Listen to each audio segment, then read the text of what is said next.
Estamos de regreso, gracias por continuar con nosotros. Avanzamos con la información. El presidente de los Estados Unidos, Joe Biden, aseguró que el mundo está más cerca del Armagedón de lo que ha estado desde la crisis de los misiles en Cuba en 1962, en plena Guerra Fría. Ve usted. El riesgo de un Armagedón nuclear está más cerca que nunca desde la crisis de los misiles de Cuba de 1962. Así lo ha asegurado el presidente Joe Biden en unas declaraciones en las que cuestionó la doctrina nuclear rusa y advirtió que el posible uso de un arma nuclear táctica podría desembocar rápidamente en la destrucción mundial. El mandatario estadounidense aseguró que conocía bastante bien a Vladimir Putin y que sabía que este no bromeaba cuando hace alusión al uso de armas nucleares tácticas. Ante el temor que genera el fantasma de un ataque nuclear, el presidente ucraniano Volodymyr Zelensky insta a Occidente a asustar a Rusia con ataques preventivos. ¿Qué debería hacer la OTAN? Eliminar la posibilidad de que Rusia utilice armas nucleares. Pero sobre todo vuelvo a hacer un llamamiento a la comunidad internacional, como antes del 24 de febrero. Ataques preventivos, para que sepan lo que les pasará si las usan. Putin ha hecho referencia en repetidas ocasiones al posible uso del vasto arsenal nuclear de su país, incluso el mes pasado cuando anunció la movilización militar parcial. En aquella locución del 21 de septiembre, Putin aseguraba con la mirada fija a la cámara que no va de farol. Y como cada viernes damos la bienvenida a nuestro colaborador Carlos Ramírez Powell. Carlos, ¿cómo estás? Muy buenos días. Adelante, te escuchamos. Pues bueno, con este comentario hecho por el presidente de los Estados Unidos en donde pues dice que estamos tal vez a la puerta de una guerra nuclear.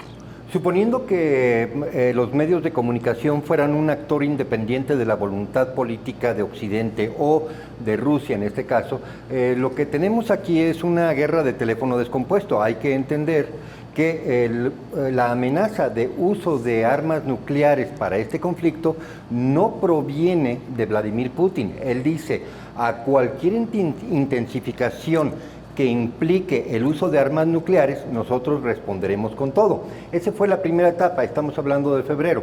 Liz Truss en agosto habla de que no le temblará la mano de utilizar el arsenal nuclear inglés en la situación que sea necesario, en abstracto, a lo cual Putin responde que cualquier escalada nuclear tendrá la respuesta total del aparato nuclear ruso.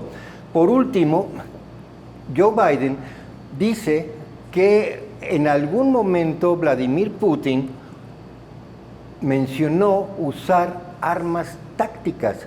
Esto lo estuve revisando en red, lo estuve revisando en los medios que utiliza el gobierno ruso y no se encuentra dicha alocución. Esto es el típico caso en donde tú armas un argumento en contra de tu adversario simplemente poniéndole palabras en su boca de las que tú quieres utilizar. Ahora bien, hay que recordar que fue Estados Unidos el que se declaró básicamente ausente de todos los acuerdos firmados anteriormente entre la Unión Soviética y Estados Unidos en cuanto a reducción de armamento nuclear. Sin embargo, mira, en ese dime y direte hay una responsabilidad importantísima de los medios de comunicación que juegan a la amnesia colectiva, simplemente no haciendo la reseña, por ejemplo, rápida que acabo de hacer yo en este momento, y bueno, señalando que es Volodymyr Zelensky en este momento el que está diciendo que hay que utilizar armas nucleares preventivas, no sé qué previenen, para avisarle a Rusia que no use armas nucleares. Obviamente que hay una falla de lógica en todo esto que es propiciada precisamente por esta política del teléfono descompuesto de los medios masivos de comunicación. Tengo algunas láminas que quisiera comentarte rápidamente. Mira, la primera, tenemos el Dow Jones hoy en plena bajada. Hicimos el cierre de esta lámina a las 9:30 de la mañana, pero en este momento ya el Dow Jones se encuentra a 1.8 abajo. El Standard & Poor's está por debajo del 2%, Nasdaq está cayendo 3.12% en este momento. Mira, esta es una noticia interesante porque se da esta caída de mercados generalizada en todo Occidente porque apareció el reporte de desempleo en Estados Unidos que se esperaba que fuera del 3.7 al 4% y sorprendió a todos con una caída al 3.5%. En otras palabras, Estados Unidos presume de pleno empleo.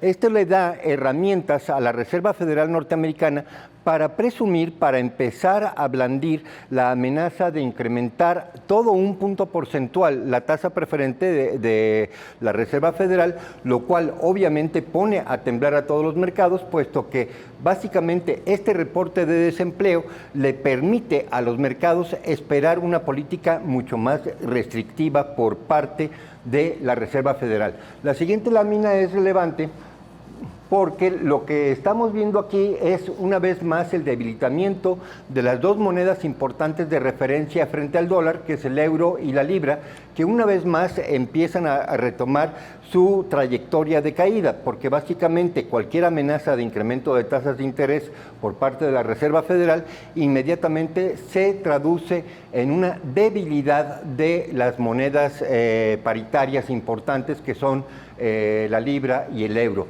Nada más hacer señalar que el BTC se mantiene, ahora sí, vamos a decirlo de alguna manera, mucho más estable que las monedas de referencia arriba. Y la última lámina es importante porque nos hace referencia en los últimos dos renglones al hecho de que el West Texas Intermediate ya se encuentra en $90, el Brent en $96, esto después del anuncio del recorte de 2 millones de barriles de petróleo por parte de la OPEP.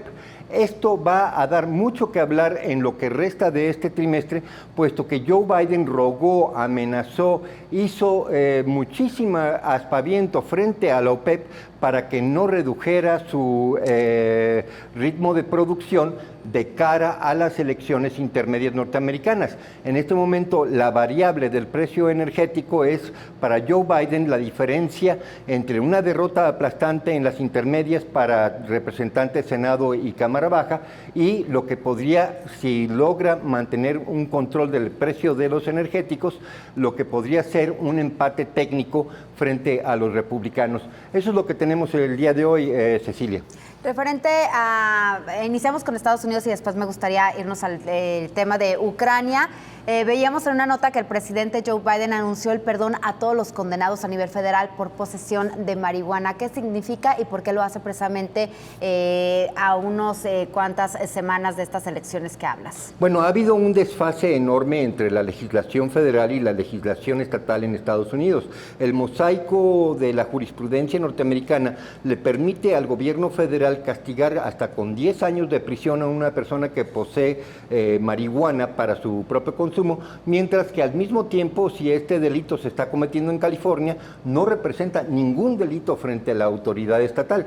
Entonces, básicamente lo que estamos viendo ahorita es Joe Biden que se acuerda de una parte importante de lo que puede ser su base electoral, pues básicamente diciendo, pachecos, voten por los demócratas, puesto que ahora sí vamos a hacer mucho más blanda la legislación federal. Pero esto no es cierto, lo que está pidiendo es una, vamos a llamarle, otorgar una venia ocasional para liberar a los que ya están en este momento en prisión. Esto no altera la legislación federal, que es lo más importante que debería de estar sucediendo. Pero bueno, a final de cuentas se buscan votos hasta en una nube de humo. Claro, además estamos viendo que dentro de las noticias en los Estados Unidos es que el FBI tiene suficientes pruebas para acusar al hijo del presidente de los Estados Unidos, a Hunter Biden. ¿De qué lo acusarían y por qué es importante también, pues bueno, de cara a las elecciones? Pues mira, es un altero vamos a llamarle, de unos 10 metros de altura de delitos por el que lo podrían enjuiciar. Obviamente que de ese enorme cerro no van a rebuscar, no van a fincar cargos en cuanto a la asociación delictuosa y al tráfico de influencias en Kazajstán, en Ucrania y en China, en donde los Biden se vieron beneficiados hasta con $1,000 millones de prestaciones. No, yo creo que le van a buscar algún delito menor posesión ilegal de marihuana o de algún arma, puesto que a final de cuentas, pues el tema es, sí, hay que hacer una señal de que hay justicia en Estados Unidos, pero van a buscar el delito menor de un larguísimo expediente de la familia Biden, representada en este caso por Hunter, que era su elemento activo comercial de tráfico de influencias. De manera rápida, ¿cómo van las cosas en Ucrania? Porque, pues bueno, siguen avanzando y recuperando territorio. Los rusos siguen perdiendo territorio de estas zonas que han sido anexadas a Rusia.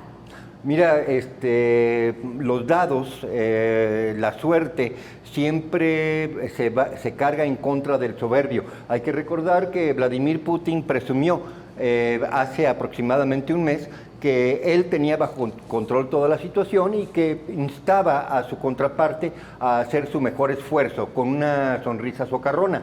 Mira, Rusia va a montar una contraofensiva fuerte en invierno y en primavera, pero por lo pronto tiene que sufrir básicamente lo que yo llamo el castigo de la soberbia. A final de cuentas hay que recordar que Ucrania ha recibido ya a estas alturas aproximadamente 40,000 millones de dólares de ayuda militar y financiera de Occidente, y que hay una enorme cantidad de mercenarios de Occidente trabajando junto con los ucranianos, aparte de la inteligencia. Por lo tanto, sí, a Rusia se le ha complicado muchísimo el panorama geopolítico y sobre todo militar en terreno en Ucrania. Perfecto, Carlos, como siempre, muchísimas gracias por tu colaboración.